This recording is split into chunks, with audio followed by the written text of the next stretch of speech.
Bonjour, moi je m'appelle Gloria et je suis venue aujourd'hui pour un peu expliquer mon parcours au sein de la clinique du sein.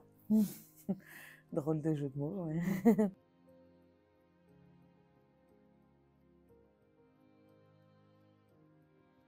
Mais j'ai découvert la clinique du sein un peu malgré moi, bien entendu, en découvrant que j'avais un cancer du sein, tout simplement parce que je m'étais palpée. J'ai cette habitude, et d'ailleurs on ne le répète jamais assez, mais c'est un geste hyper important. J'avais tout le temps cette habitude de me palper, ou je veux dire une fois tous les 2 mois, 2, 3 mois. Et un matin, en me palpant, je sens une boule que je ne sentais pas d'habitude. D'où l'importance de se palper très souvent parce qu'alors du coup, ça nous permet vraiment de se rendre compte des différences que l'on ressent. Et là, j'ai vraiment senti une différence et je me suis dit qu'il y avait quelque chose qui n'allait pas. J'ai directement appelé l'hôpital pour avoir un rendez-vous chez ma gynécologue qui a également senti quelque chose et qui m'a fait passer une mammographie d'urgence. Et la semaine d'après, j'ai eu mammographie, échographie et biopsie. Et la semaine d'après, les résultats malheureusement. Et c'est ce qui m'a fait introduite dans le monde de la clinique du sein.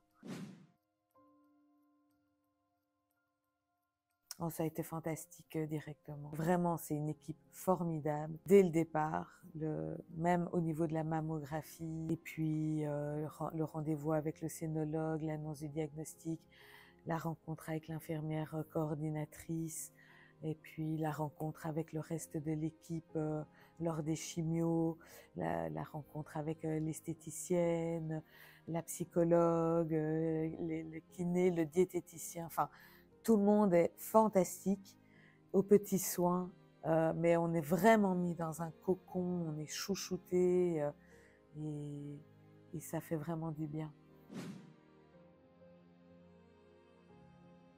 Mais c'est cette régularité dans les rendez-vous, le fait qu'on ait vraiment entendu, qu'on prenne le temps de nous écouter quand ça va pas et quand ça va aussi.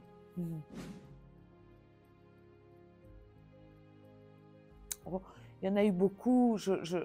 Moi, je dirais tous les gestes qui étaient faits quotidiennement étaient hyper touchants. Du premier rendez-vous jusqu'à la dernière chimio, on n'est vraiment pas des numéros, on est des êtres humains. Ils viennent vraiment s'assurer que ça va mieux que par rapport à la semaine ou à la quinzaine précédente. À moi, chaque minute passée est un petit plaisir de la vie. Vraiment, je me fais, mais toute ma journée, c'est que des petits plaisirs.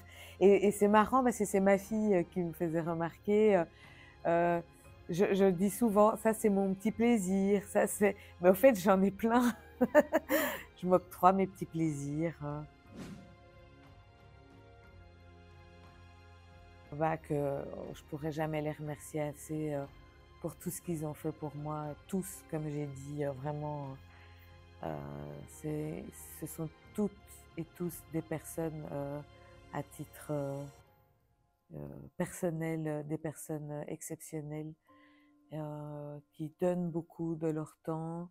On voit qu'ils sont passionnés par ce qu'ils font et ils ont vraiment envie d'aider les autres. Et je pourrais, enfin, ça n'aurait pas été pareil sans eux, je pense.